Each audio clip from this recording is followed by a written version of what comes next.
जोङो जि मणिपुरनि बिसयखौ लानानै जोङो दिनै एसे जोङो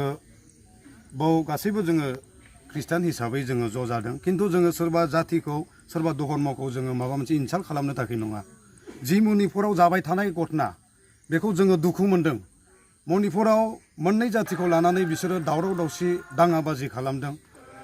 बे जायगायाव जि मानसिफ्रा दावराव दावसि जादों बेबो जोंबादि एखे मानसि बिनिखायनो जोङो दुखु मोननानै दिनै बे जायगायाव बे स्टेटआव माबायदिया सान्थि फैफिनगोन बिनि थाखाय जोङो गोबां बेबादि केन्डेल लाइट प्रग्राम खालामनानै जोङो इसोरनियाव आर'ज खालामदों आरो जोङो गोबां एसे सिगाङाव जोङो बेबादि प्रग्राम खालामनानै थांबाय जोङो इसोरनियाव बेबादि मोनफा मोनफा जोङो आयदा बिसय लानानै जोङो बिनियाव आर'ज खालामदों मानो होनब्ला बियो गासैखौबो हाग्रा इसोरखाय बे मणिपुराव सान्थि फैफिननांगौखाय मोननै जाति मोननै धर्मनि गेजेराव बेबादि अनलायनाय बिसास खालामनाय फोथायलायनाय फैफिननांगौखाय जोङो बे प्रग्रामखौ लानाय जादों दिनैसिम सरकारा राहा लायाखै मा बुंनो सानो सरकारनिसिम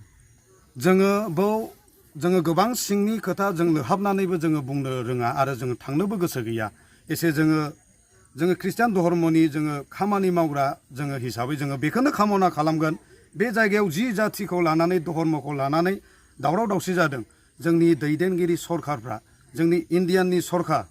जाय दैदेनगिरिफोर देशखौ दैदेनग्रा आरो स्टेट दैदेनगिरिफोर जोङो बिसिनिसिम गुरैयै खावलायदों इसोरा बिथांमोननि सायाव आशीर्बाद होगोन आरोबाव लिडार जानो थाखाय बिथांमोनखौ आशीर्बाद होगोन बेबादि मोजां खामानिखौ मावोब्ला इसोरनिसिम मा बुंबावनो सानो जोबथायाव आरो जोङो फोथायदों जोङो जि इसोरनियाव आर'ज खालामदों निस्सय जोङो जि फोथायनानै आर'ज खालामबाय इसोरा बेखौ बुंदों गावनो जिखौ नोंसोरो फोथायनानै आर'ज खालामदों नोंसोरो बेखौ मोनखाबाय होननानै फोथायदो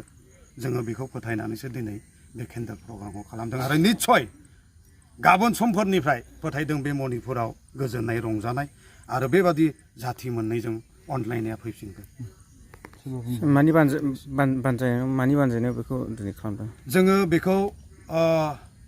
इयुथ कमिटि बिबिसिए थुक्राझारनि बानजायनायाव जोंनि बे थाइखाजरा एरिया इयुथ कमिटिया जोङो बेखौ दिनै जोङो अर्गानाइज खालामदों आरो गोबां जोंनि बे थाइखाजरा इयुथ कमिटिनि जोंनि गोबां चार्च मण्डलिफोरनिफ्राय जोंनि पेरेन्ट महिला इयुथ कमिटिनिफ्राय बेबादि दुखु खालामनो थाखाय बाव ज' जाफैदों बिनिखायनो आङो जोंनि गासै एरियानि चार्चनिफ्राय सफैनाय गासै जोंनि फोथायारिफोरखौबो बे मिडियानि जानानै आङो हामबाय होननाय आरो गोजोननायखौ जासिहरनाय जाबाय एसे आङो एरियानि प्रेसिडेन्ट हिसाबै